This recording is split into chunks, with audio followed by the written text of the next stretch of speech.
अस्सलाम वालेकुम स्टूडेंट्स, मैं हूं आपका टीचर मोहम्मद सलमान अफसल। आज के लेक्चर में बच्चों हम करेंगे इलेक्ट्रोस्टैटिक चैप्टर का another topic that is combination of capacitors. जो हम प्रीवियस लेक्चर में भी पढ़ चुके हैं, हमने एक कम्बिनेशन पढ़ा था और वो था पैरेलल कम्बिनेशन, कैपेसिटर्स को जोड़ने का पैरेलल जोड़, पैरेलल तरीकाकार। आज हम सीखेंगे कैपेसिटर्स को हम एक और तरीके से भी जोड़ सकते हैं, कैपेसिटर्स को हम एक और मेथड से भी जोड़ सकते हैं और वो है सीरीज़ कम्बिनेशन, या आप कह सकते हो कैपेसिटर्स इन सीरीज़।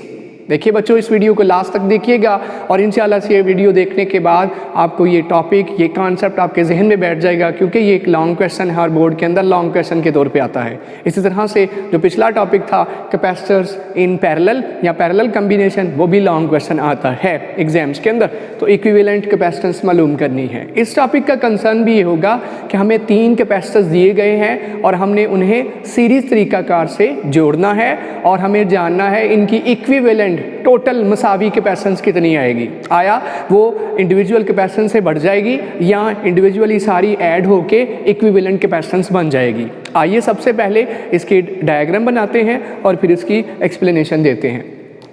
मान लीजिए आपके पास 3 कैपेसिटर्स हैं। कैपेसिटर के लिए ये साइन यूज़ किया जाता है, ये कैपेसिटर है, 2 पैरेलल प्लेट्स आमने सामने हो, हम इन्हें कैपेसिटर कहते हैं। मान लीजिए पहला कैपेसिटर है C1, इसी तरह से थोड़े फासले पे हमने एक और कैपेसिटर जोड़ा हुआ है दैट इज़ C2, और इसी तरह से थोड़े से फासले पे एक वायर के साथ तीसरा कैपेसिटर जोड़ा हुआ है। और इन तीनों कैपेसिटर्स को हमने एक स्विच के ज़रिए, यहाँ स्विच लगा लीजिए, चाहे ऐसे बटन जैसे ऑन ऑफ का, वो इसे की कहते हैं। की यहाँ पे बटन का रोल अदा करती है ऑन ऑफ के लिए, और यहाँ पे हमने बैटरी अटैच की है जिसका एक टर्मिनल बड़ा और एक टर्मिनल छोटा होता है। पॉजिटिव साइड हमेशा बड़े साइज़ की ड्रॉ की जाती है और नेगेटिव साइड को छोटे लाइन लगाई जाती है। हाई पोटेंशियल, लो पोटेंशियल, और दोनों में पोटेंशियल डिफरेंस, ये आपके पास वोल्ट्स के अंदर पोटेंशियल डिफरेंस होता है। ये हमने प्रीवियस लेक्चर्स में पढ़ा हुआ है। पहला कैपेसिटर C1, दूसरा कैपेसिटर C2, तीसरा कैपेसिटर C3। इसकी कैपेसिटेंस C1 है, इसकी कैपेसिटेंस C2 है, इसकी कैपेसिटेंस C3 है। डिफरेंट कैपेसिटेंस के ये कैपेसिटर्स हैं, चाहे 2 माइक्रोफैरड है, 3 माइक्रोफैरड है, 4 माइक्रोफैरड है, 4 है, 5 है, 6 है। डिफरेंट कैपेसिटेंसेस के ये कैपेसिटर्स हमने कैसे जोड़े? सीरीज़। और सीरीज़ जोड़ होता है साइड बाय साइड जोड़े जाते हैं। मसलन लेफ़्ट साइड, उसके बाद राइट साइड उसकी लेफ़्ट साइड से जुड़ी हुई है, इसकी राइट साइड उसकी लेफ़्ट साइड से, इस तरीकाकार को। और एक और निशानी है सीरीज़ की कि करंट के पास, चार्जेस के पास गुजरने के लिए सिर्फ एक रास्ता होता है, जबकि पैरेलल में आपने देखा था अगर 2 कैपेसिटर थे तो 2 रास्ते होंगे, 3 कैपेसिटर थे तो 3 रास्ते थे। ठीक है, ये उससे डिफरेंट किस तरह से है कि यहाँ पे निकलने वाले चार्जेस के पास गुजरने के लिए सिर्फ एक ही ऑप्शन है, एक ही रास्ता है, इसीलिए इसे क्या कहा जाता है? सीरीज़ जोड़। और इसकी दूसरी निशानी है कि कैपेसिटर साइड बाय साइड जुड़े होते हैं, एक ही वे के अंदर एक ही तार के साथ, जैसे तस्बीह के दाने परोए होते हैं, इस तरह से एक ही रस्सी के अंदर, एक ही डोरी के अंदर सारे दाने परोए होते हैं। इसी तरह से ये सीरीज़ कम्बिनेशन है। अच्छा बच्चों, हम इसमें सबसे पहले ये लिखेंगे कि जो C1 है, इसकी लेफ़्ट प्लेट को हमने बैटरी के पॉजिटिव टर्मिनल से, और C3 की राइट प्लेट को हमने बैटरी के नेगेटिव टर्मिनल से जोड़ दिया है। इसके अंदर वही कुछ लिखना है। लेफ़्ट प्लेट, फर्स्ट की left plate of first capacitor की लेफ़्ट प्लेट को हमने क्या किया? इज़ कनेक्टेड, ये लिखनी है detail, is connected with positive terminal, cell के जिस तरफ प्लस लिखा होता है उस तरफ इसको जोड़ दीजिए, टर्मिनल ऑफ द बैटरी, इसे पॉजिटिव टर्मिनल ऑफ बैटरी से जोड़ दीजिए। दूसरा कॉन्सेप्ट पॉइंट जो लिखना है वो ये कि जो C3 है, थर्ड कैपेसिटर है, इसके दूसरे एंड पे थर्ड कैपेसिटर नज़र आ रहा है, तो उसकी जो राइट प्लेट है, right plate of third capacitor is connected with negative terminal of the battery. ये लिख लें तो बहुत बेस्ट होगा, इस तरह से आप इसे लिख लें। ठीक है, अब जो की पॉइंट्स है, मैंने कहा कि इसके लिए मालूम क्या करना है, इक्विवेलेंट कैपेसिटेंस। मतलब मैं इसके लिए साथ एक मसावी डायग्राम बना सकता हूँ कि मैं जानना चाहता हूँ आया इन तीनों कैपेसिटेंस की कैपेसिटेंस ऐड होके टोटल आएंगी, इनकी इक्विवेलेंट कैपेसिटेंस क्या आएगी, कुल मिला के कैपेसिटेंस क्या आएगी। अगर मैं इन तीनों की जगह एक कैपेसिटर रिप्लेस करता हूँ तो उसके पास कितनी कैपेसिटेंस होगी, क्या इन तीनों का डायरेक्ट जो इफेक्ट है उसके अंदर चला जाएगा, डिवाइड होके जाएगा, कैसे जाएगा वो मुझे ये बताएगा। इसका मतलब मुझे सी इक्विवेलेंट फाइंड आउट करनी, जो किताब पे तो नहीं बुक डायग्राम बनी होगी, लेकिन कंसर्न हमारा यही है इन तीनों की कुल मिला के पता करें इक्विवेलेंट कैपेसिटेंस क्या होगी। तो देखिए जी, सबसे पहला पॉइंट क्या है, सबसे पहला पॉइंट ये है कि पहले समझिए हो क्या रहा है। देखिए इस साइड से चले पॉजिटिव चार्जेस, मान लीजिए कन्वेंशनल करंट हम समझ रहे हैं, पॉजिटिव चार्जेस की हमने क्लोज की जोड़ी, चार्जेस गुजरना शुरू हुए, यहाँ पे क्या आगे प्लेट के इनसाइड पॉजिटिव चार्जेस आ गए। अब पॉजिटिव चार्ज आने से ज़रा गौर करिए, यहाँ से क्या है, मान लीजिए नेगेटिव चार्ज बैटरी ने भेजे। अब क्या होगा, गौर करिएगा, होगा ये कि इन पॉजिटिव चार्जेस की वजह से इसके पड़ी सामनी प्लेट पे कौन से चार्जेस इंड्यूस हो जाएंगे, इलेक्ट्रोस्टैटिक इंडक्शन हमने पढ़ा है। इस पॉजिटिव चार्ज को देख के सामनी प्लेट कौन सा चार्ज इंड्यूस कर लेगी, नेगेटिव चार्ज। जब नेगेटिव चार्ज इंड्यूस हो जाएगा तो यहाँ इस मौजूद जो पॉजिटिव चार्ज पहले था, क्योंकि ये पहले न्यूट्रल था, पॉजिटिव नेगेटिव पूरे थे, नेगेटिव तो आगे प्रोमिनेंट हो गए, पॉजिटिव कहाँ जाए, वो तो पॉजिटिव को बर्दाश्त नहीं कर सकते। तो यहाँ मौजूद पॉजिटिव चार्जेस पॉजिटिव को देख के किधर को भागेंगे, वो यहाँ से फ्लो करके कहाँ जाएंगे, इधर। बात समझ आ रही है? सिर्फ हमने लेफ्ट साइड को पॉजिटिव चार्ज दिया है, उसके बाद क्या हुआ, इसने इलेक्ट्रोस्टैटिक इंडक्शन का अमल किया और अपनी सामने वाली प्लेट पे कौन सा चार्ज प्रोमिनेंट कर दिया, नेगेटिव। जब सामने नेगेटिव आ गया तो उसका पॉजिटिव कहाँ गया, क्योंकि पॉजिटिव नेगेटिव इक्वल थे, शुरू में न्यूट्रल था तो पॉजिटिव नेगेटिव आराम से बैठे हुए थे, न्यूट्रल था। नेगेटिव सामने आ गए तो पॉजिटिव क्या करेंगे, पॉजिटिव वो जगह छोड़ना मुनासिब समझेंगे और किस तरफ जाएं, इस तरफ भी नहीं जा सकते, पॉजिटिव है सामने, वो यहाँ से फ्लो करके यहाँ आ जाएंगे। जब यहाँ आएंगे तो क्या होगा, जब यहाँ ये पॉजिटिव चार्जेस आएंगे तो इसका मतलब यहाँ पॉजिटिव चार्ज आने से यहाँ कौन सा चार्ज इंड्यूस हो गया, नेगेटिव चार्ज। और नेगेटिव चार्ज यहाँ इंड्यूस हुआ तो भाई यहाँ मौजूद पॉजिटिव कहाँ गए, वो यहाँ से भाग के कहाँ चले गए, इलेक्ट्रोस्टैटिक इंडक्शन का अमल होता जा रहा है, यहाँ से पॉजिटिव चार्ज भाग के उस प्लेट पे चले गए। तो देखिए क्या हुआ, फिर इन कैपेसिटर की प्लेटों पे पॉजिटिव नेगेटिव चार्जेस इंड्यूस हो गए।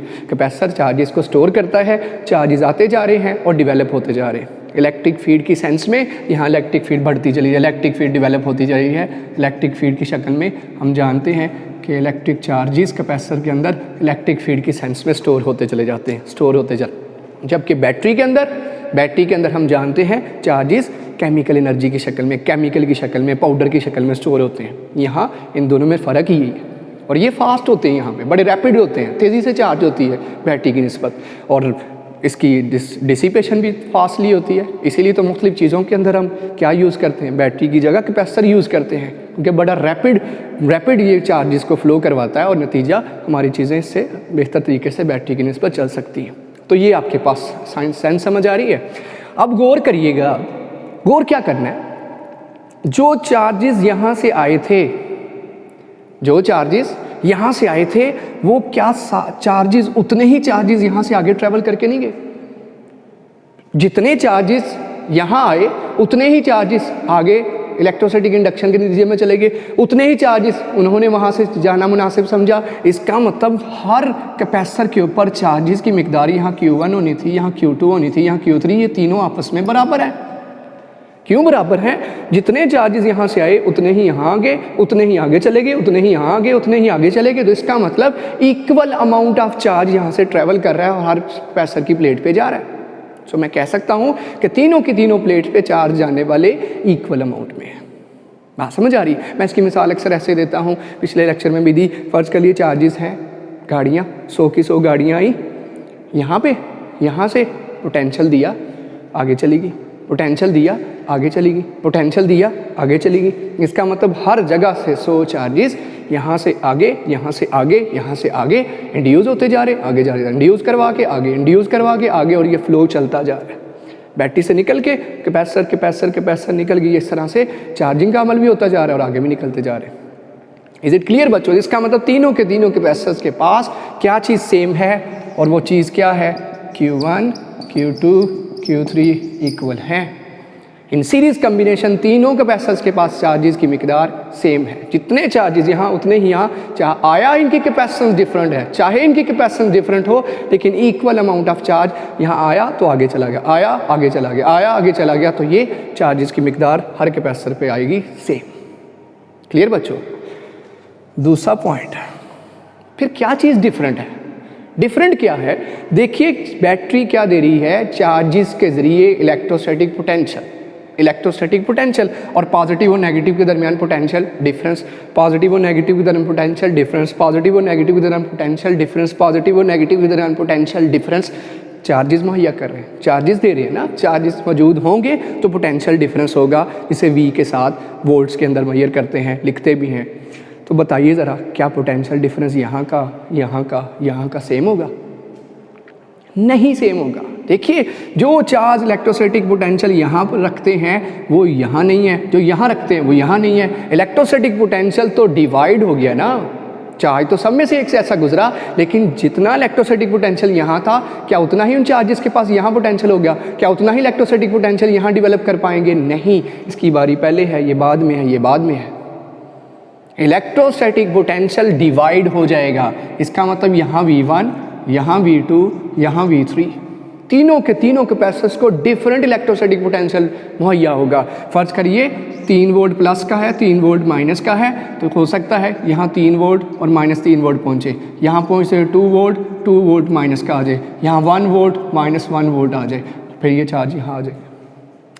सो इलेक्ट्रोस्टैटिक पोटेंशियल डिफरेंस सबको डिफरेंट जाएगा, तो पहली बारी इसकी, फिर इसकी, फिर इसकी। इलेक्ट्रिक चार्ज तो सबको एक जैसा गुजरा और मौजूद है, लेकिन सबके पास इलेक्ट्रोस्टैटिक पोटेंशियल डिफरेंस क्या आएगा?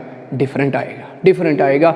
जो पहले नंबर पे इलेक्ट्रोस्टैटिक पोटेंशियल 3 - 3 पूरा, 2 - 2 1 - 2 चार्जेस यहाँ जितना पोटेंशियल रखते थे अब यहाँ नहीं रखते, यहाँ से गुजर के जाएंगे, आगे नहीं रखते। इसका मतलब पोटेंशियल कम होता जा रहा है, और इलेक्ट्रोस्टैटिक पोटेंशियल अपना गंवा के कहाँ आ जाएंगे? इस जगह, और फिर यहाँ से इलेक्ट्रोस्टैटिक पोटेंशियल जिसे आप EMF कहते हैं आगे पढ़ेंगे, लेके फिर जाएंगे, फिर 3 वोल्ट, 2 वोल्ट, 1 वोल्ट, फिर वापस।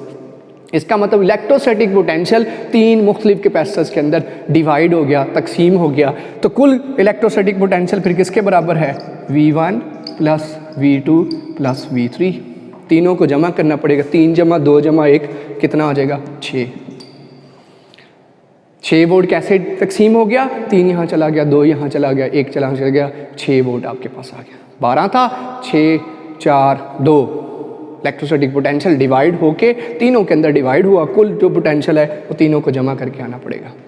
अब क्या करना है? दूसरे पॉइंट के अंदर उसने लिखा होगा कि क्या होगा? तीनों कैपेसिटर्स को इलेक्ट्रोस्टैटिक पोटेंशियल डिफरेंट महसूस होगा, क्योंकि इनकी कैपेसिटेंस डिफरेंट है। और कैसे कनेक्टेड हैं? सीरीज़ के अंदर पहले वाले को पोटेंशियल ज़्यादा, इलेक्ट्रोस्टैटिक पोटेंशियल डिफरेंस दूसरे का कम, और तीसरे का सबसे कम इलेक्ट्रोस्टैटिक पोटेंशियल डिफरेंस। और इसका मतलब जो इलेक्ट्रोस्टैटिक पोटेंशियल यहाँ है, यहाँ नहीं होगा, यहाँ नहीं होगा, यहाँ नहीं होगा, तीनों पे डिफरेंट होगा। तीनों को जमा करिए, टोटल के बराबर होगा। अब मैं इसकी कीमत क्या मालूम करूँ, तो यहाँ क्या लिखा होगा? As each capacitor is of different capacitance, every capacitor will experience different electrostatic potential.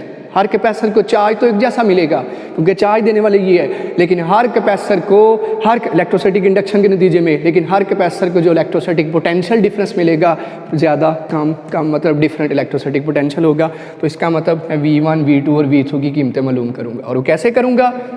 कौन सी तरीका? Q = CV। जब यही फार्मूला मैं लिखूँगा Q1 = C1 V1, बताइए मुझे क्या चाहिए? V1। तो V1 किसके बराबर आ जाएगा? Q1/C1। बताइए ज़रा, Q1 तो किसके बराबर है? Q के। ये चेंजिंग्स करता जाऊँगा, तो क्या आ गया? Q/C1। V1 की कीमत क्या आ गई? Q/C1। इसी तरह से जब मैं Q2 वाला फार्मूला लिखूँगा जो हमने पढ़ा था, कैपेसिटर के लिए Q = CV होता है, और अगर V लिखूँ तो वो किसके बराबर होगा? Q/C के। आगे जाके यूज़ करते हैं Q/C के, जहाँ Q1 नज़र आए वहाँ भी Q, यहाँ Q2 नज़र आए वहाँ भी Q, जहाँ Q3 नज़र आए वहाँ भी Q। तो इसके अंदर ही चेंजिंग्स की हैं जैसे हमने पैरेलल कम्बिनेशन में की थी। तो Q2 किसके बराबर C2 V2 होना चाहिए, लेकिन इसको रीअरेंज करें तो V2 किसके बराबर Q2/C2। अब Q2 की जगह भी क्या आना है Q, क्योंकि सारे कैपेसिटर्स में से चार्ज एक जैसा फ्लो है मौजूद है। ये Q2 किसकी कीमत आ गई, V2 की कीमत आ गई, V1 की कीमत आ गई। अब किसकी कीमत रह गई, V3 की, वो भी लिख लीजिए Q3 = C3 V3, और V3 किसके बराबर आ गया Q3/C3, और Q3 की जगह भी Q/C3। ये तीन कीमतें आ गई। ये तीनों कीमतें हमें चाहिए थी Q/C1, Q/C2, Q/C3। ये जो तीनों कीमतें हैं इक्वेशन नंबर 1 के अंदर जाके पुट करते हैं। जब पुट करेंगे तो देखिएगा इक्विवेलेंट कैपेसिटेंस का रिजल्ट तो अभी नहीं बना, लेकिन देखिए V किसके बराबर आ गया। अब V इटसेल्फ किसके बराबर होता है वो देखते हैं। अभी V किसके बराबर आ गया, V1 की जगह आ गया Q/C1, Q/C2, Q/C3। सबके अंदर आपको क्या कॉमन नज़र आ रहा है, Q कॉमन अंदर क्या बचा 1/C1, 1/C2, 1/C3। ये आ गया V के। Q यहाँ मल्टीप्लाई हो रहा है, इस तरफ आ क्या करेगा डिवाइड, V/Q किसके बराबर 1/C1, 1/C2, 1/C3। ये क्या चीज़ है, ये है इक्विवेलेंट कैपेसिटेंस। तीनों कैपेसिटेंस को सीरीज़ में जोड़ा तो जो रिज़ल्ट मसावी कैपेसिटेंस आएगी वो किसके बराबर है 1/C1 + 1/C2 + 1/C3। V/Q किसके बराबर है ज़रा बताइए।